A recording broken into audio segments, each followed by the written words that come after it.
কমিউনিস্টদের জন্য না,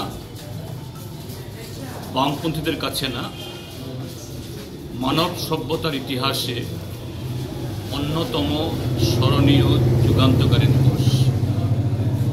আজকের এই দিনে আজ থেকে 108 বছর আগে রাশিয়ার মাটিতে মহামতি কমরেড লেনিনের নেতৃত্বে মার্ক্সবাদকে অনুসরণ করে সেখানে শ্রমিক শ্রেণীর নেতৃত্বে পৃথিবীর বুকে প্রথম সমাজতন্ত্র কায়েম হয়েছিল এবং এই সোভিয়েতের তথা রাশিয়ার এই সমাজতন্ত্র ইউরোপ এবং মধ্য এশিয়ার সবচেয়ে পশ্চাৎপদ ভূখণ্ডে কীভাবে সমাজতান্ত্রিক ব্যবস্থার মধ্য দিয়ে মানব জাতির সর্বোত্তম তার উন্নতি সাধন করা যায়, বিকাশ সাধন করা যায়, পাশাপাশি বিশ্ব শান্তি, সারা পৃথিবীর সমস্ত যারা পরাধীন, যারা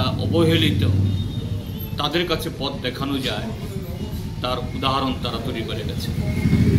যদিও সোভিয়েত কমিউনিস্ট পার্টির আভ্যন্তরীণ কারণে, দুর্বলতার কারণে সোভিয়েত ইউনিয়ন আজকে নেই, কিন্তু সেই সমাজতন্ত্রের শিক্ষা সেটা আজকে চীনে, ভিয়েতনামে, কিউবাতে, উত্তর কোরিয়াতে 1991 ইংরেজিতে সোভিয়েতের পতনের পর সাম্রাজ্যবাদীরা, পুঁজিবাদীরা উল্লসিত হয়েছিল, বলেছিল এন্ড অফ দ্য হিস্ট্রি, সমাজতন্ত্রের মৃত্যু ঘটে গেছে। কিন্তু তার পরবর্তী 34 বছর আমরা দেখি আজ ধনতন্ত্র তথা সাম্রাজ্যবাদ হাবুডুবু খাচ্ছে।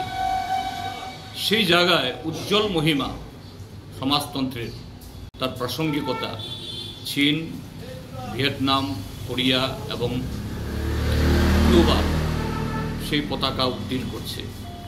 কাজে আজকে আমরা সেই দিবস স্মরণ করছি।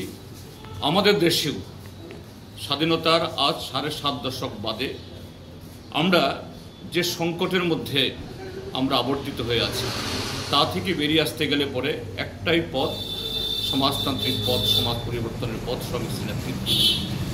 আজকে দেশে এই আরএসএস, বিজেপির নেতৃত্বে যে সাম্প্রদায়িক শক্তি, তার বিরুদ্ধে গণতান্ত্রিক আন্দোলনকে শক্তিশালী করার মধ্য দিয়ে আমরা কমিউনিস্টরা, বামপন্থীরা আজকের দিনে আমরা শপথ গ্রহণ করছি যে আমাদের দেশে আমাদের সংবিধান বাঁচানোর যে লড়াই, সবাইকে নিয়ে এটাকে আরও জোরদার করার মধ্য দিয়ে আমাদের এই দেশেও আগামী দিন সমাজতন্ত্রের সংগ্রামকে আমরা এগিয়ে নিয়ে যাব। এটাই আজকে আমাদের শপথ। সে উপলক্ষে রাজ্য দপ্তরে আমাদের আজকে এই অনুষ্ঠান খুব সংক্ষিপ্ত হলেও এটা করার মধ্য দিয়ে আমরা আমাদের সংগ্রামের জন্য, আগামী দিনের জন্য এই শপথ গ্রহণ করছি।